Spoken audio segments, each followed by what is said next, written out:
O cinturão de Kuiper é um dos objetos mais distantes do Sistema Solar.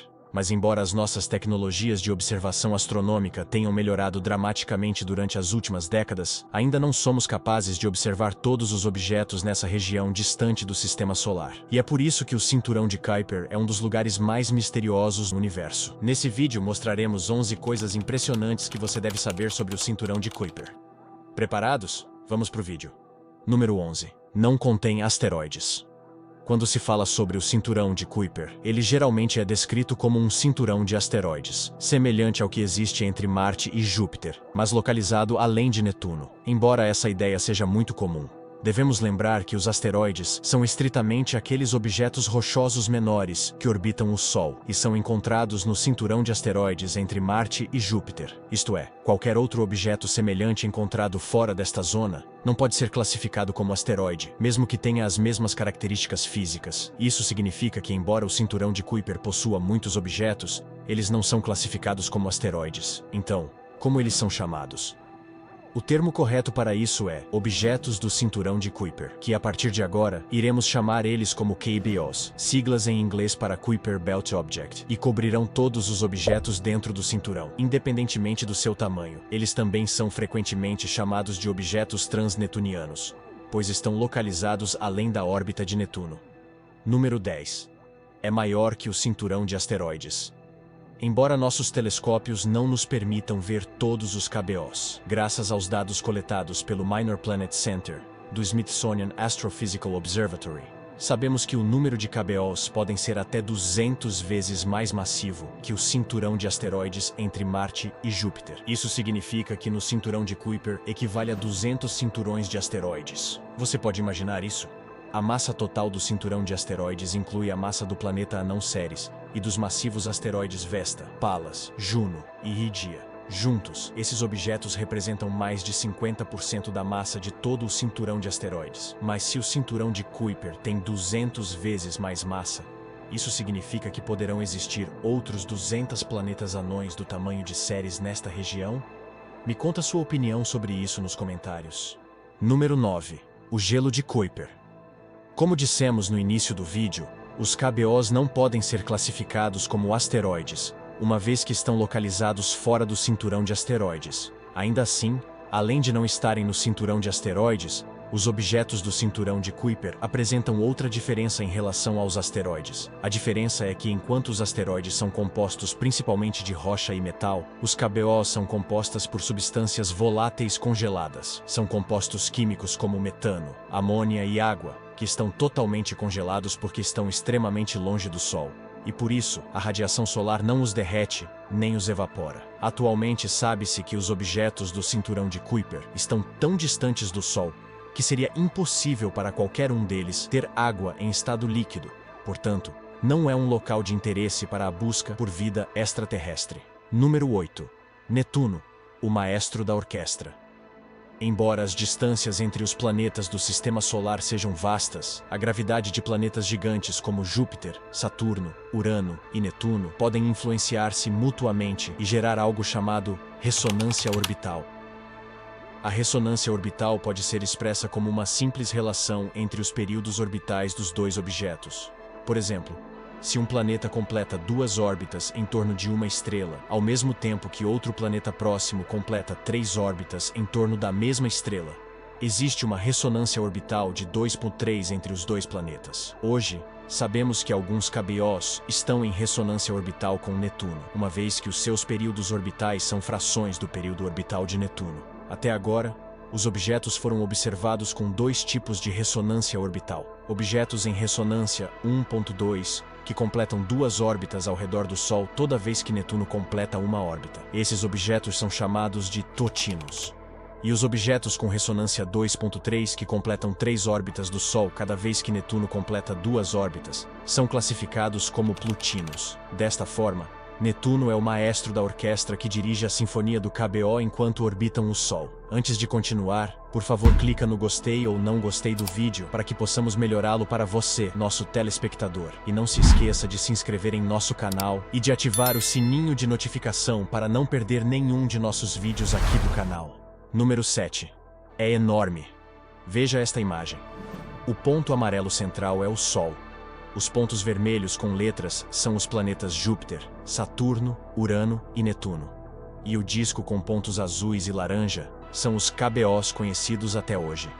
Como você pode ver, o número de objetos no cinturão de Kuiper é enorme, superando significativamente o do cinturão de asteroides em quantidade e tamanho. O cinturão de Kuiper fica além de Netuno, estendendo-se aproximadamente de 30 a 50 unidades astronômicas do Sol. Para contextualizar, uma unidade astronômica é a distância média entre a Terra e o Sol, cerca de 149,6 milhões de quilômetros. Isso significa que os KBOs estão até 50 vezes mais distantes do Sol do que a Terra. Os KBOs são feitos principalmente de gelo, porque a estas distâncias a quantidade de luz solar é mínima e a radiação solar é fraca. Por isso, nenhum objeto consegue aquecer tanto como os planetas interiores. E é por isso que o gelo, em vez de depurar ou evaporar, permanece nesse estado indefinidamente. Número 6. Origem incerta. Assim como o cinturão de asteroides entre Marte e Júpiter tem origem incerta, o cinturão de Kuiper tem uma origem, até agora, desconhecida. No entanto, as evidências observadas e as simulações dos astrônomos indicam que ambos tiveram origem semelhante. O cinturão de asteroides foi formado pela interação de Júpiter com um disco protoplanetário entre Marte e Júpiter. Em contraste, a interação gravitacional dos gigantes gelados Urano e Netuno formou o cinturão de Kuiper.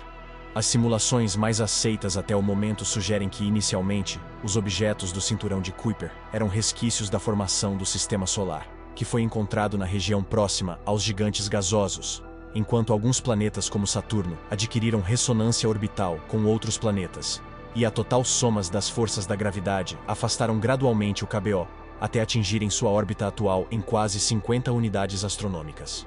Em suma, os KBOs eram inicialmente remanescentes da formação do Sistema Solar mais próximo do Sol, mas, eventualmente, as forças gravitacionais dos planetas gigantes gasosos afastaram eles até atingirem a área onde estão atualmente localizados.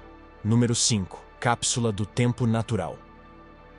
Graças ao fato de os KBO estarem permanentemente congelados, qualquer fenômeno neles é registrado e permanece inalterado por bilhões de anos. Isto significa que os KBOs podem ser cápsulas do tempo que guardam registros de tudo o que aconteceu no Sistema Solar há milhares de milhões de anos. Um exemplo disso são as crateras de impacto de meteoritos. Na Terra, quando um meteorito atinge a superfície terrestre, ao longo dos anos, a erosão da chuva e do vento apaga a cratera de impacto, aumentando as mudanças na superfície devido à atividade geológica, como erupções vulcânicas ou terremotos. E assim, depois de milhões de anos, uma cratera de impacto de meteorito na Terra foi quase completamente apagada, e não há como descobrir onde ou quando os meteoritos caíram na Terra, exceto aqueles que caíram em áreas com menor erosão e pouca atividade geológica, como desertos. Asteroides e KBOs não têm atividade geológica ou erosão, então tudo o que acontece em suas superfícies pode ser registrado neles durante bilhões de anos sem qualquer alteração. Isso nos permite estudar como eram esses tipos de eventos no passado do Sistema Solar,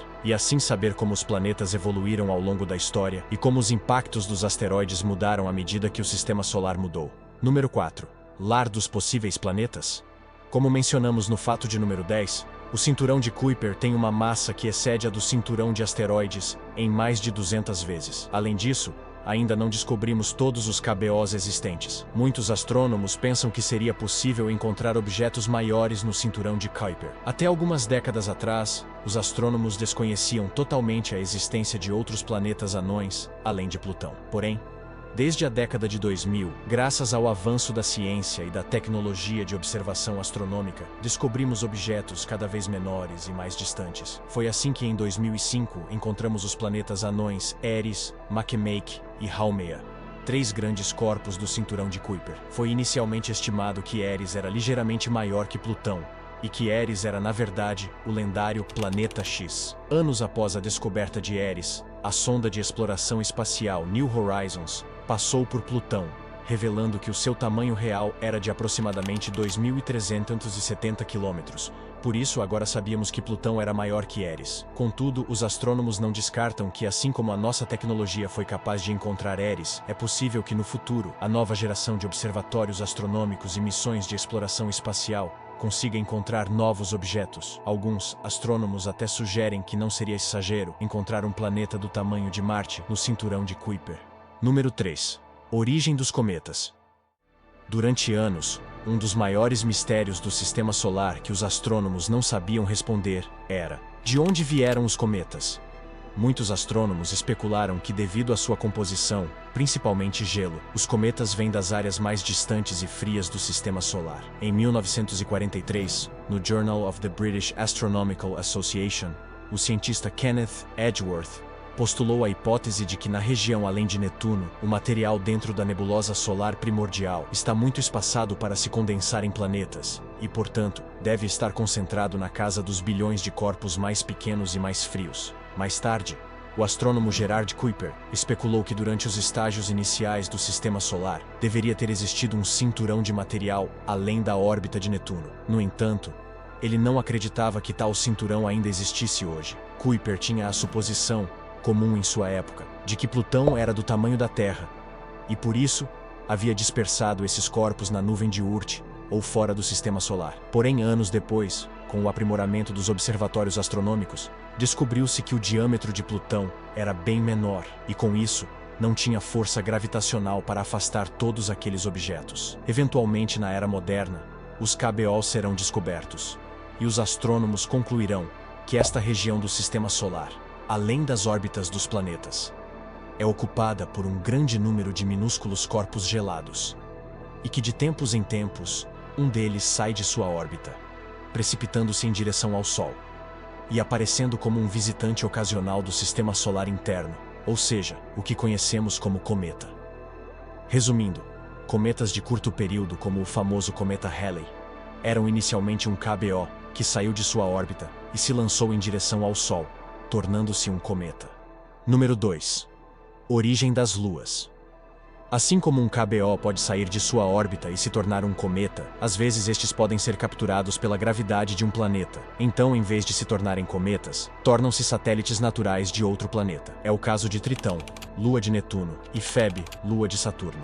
Ambas as luas têm órbitas bizarras em torno dos seus respectivos planetas, o que levou os astrônomos a especular que estes satélites naturais não foram formados juntamente com os seus planetas, e, na realidade, foram capturados pela gravidade de Netuno e Saturno, e posteriormente tornaram-se os seus satélites naturais. Portanto, o cinturão de Kuiper não é apenas o lar de cometas de curto período, mas também o local de origem de algumas luas. 1. Penhasco de Kuiper. O penhasco de Kuiper é o nome que os cientistas dão à parte mais distante do cinturão de Kuiper. É um mistério que existe há anos, e que nessa região a densidade de objetos no cinturão de Kuiper diminui drasticamente. Daí, o nome penhasco.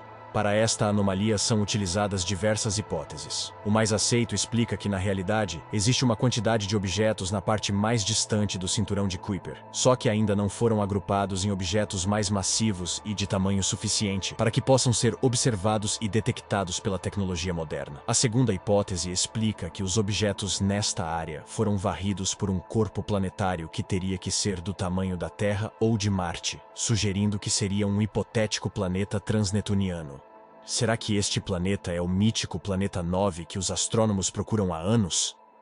Gostou do vídeo? Deixa um gostei para eu saber se vocês gostaram ou não. E o que você achou de todos esses fatos interessantes sobre o cinturão de Kuiper? Deixa eu saber sua opinião nos comentários.